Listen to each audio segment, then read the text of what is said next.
সদ্য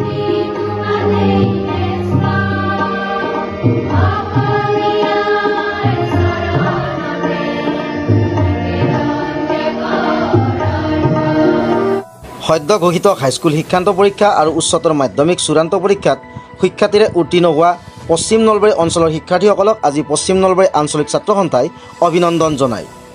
নলবাৰী জিলাৰ চামতা উচ্চতৰ মাধ্যমিক বিদ্যালয় প্ৰেক্ষাগৃহত পশ্চিম নলবাৰী আঞ্চলিক ছাত্ৰ সন্থাৰ সভাপতি কল্পমণি কাকতিৰ সভাপতিত্বত অনুষ্ঠিত উক্ত অনুষ্ঠানত সদৌ অসম ছাত্ৰ সন্থাৰ ৰাজ্যিক সাংগঠনিক সম্পাদক ৰিয়াজউদ্দিন আহমেদ, সদৌ নলবাৰী জিলা ছাত্ৰ সন্থাৰ সভাপতি নিৰজউদ্দিন আহমেদ, সম্পাদক সমৰজ্যোতি মহন্ত, নলবাৰী জিলা উন্নতি সভাৰ সভাপতি হোমেশ্বৰ তালুকদাৰ, নলবাৰী জিলা অসম সেনাৰ আহ্বায়ক বিৰাজ গোস্বামীকে আদি কৰি কেইবাজনেও অংশগ্ৰহণ কৰে।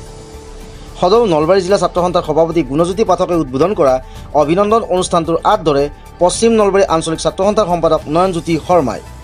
অভিনন্দন অনুষ্ঠানটোত পশ্চিম নলবাৰী অঞ্চলৰ প্ৰায় 200 গৰাকী শিক্ষাৰ্থীক কিতাপৰ টোপোলা, অভিনন্দন পত্ৰ আদিৰে অভিনন্দন জনোৱা হয়।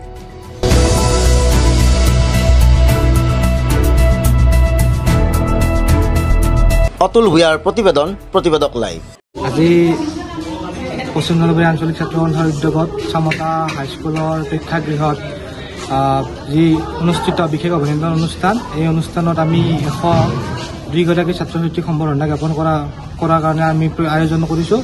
আৰু এই সম্বৰ্ধনা অনুষ্ঠানটো 2023 বৰ্ষ আৰু 2024 বৰ্ষৰ দুটা বছৰ গৰাকী লগ হৈ আমি 102 গৰাকী ছাত্ৰ ছাত্ৰীক সম্বৰ্ধনা জ্ঞাপন কৰিছোঁ। তাৰ ভিতৰত 2 গৰাকী APSCত আমাৰ এই অসম সন্তান, আমাৰ এই গৌৰৱ 2 গৰাকী আমাৰ APSCত পাবলৈ সক্ষম হৈছে।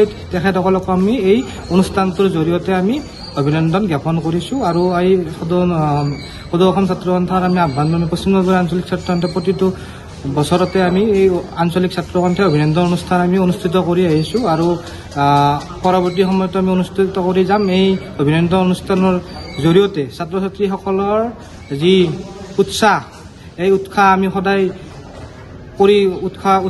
প্ৰেৰণ কৰি যাম।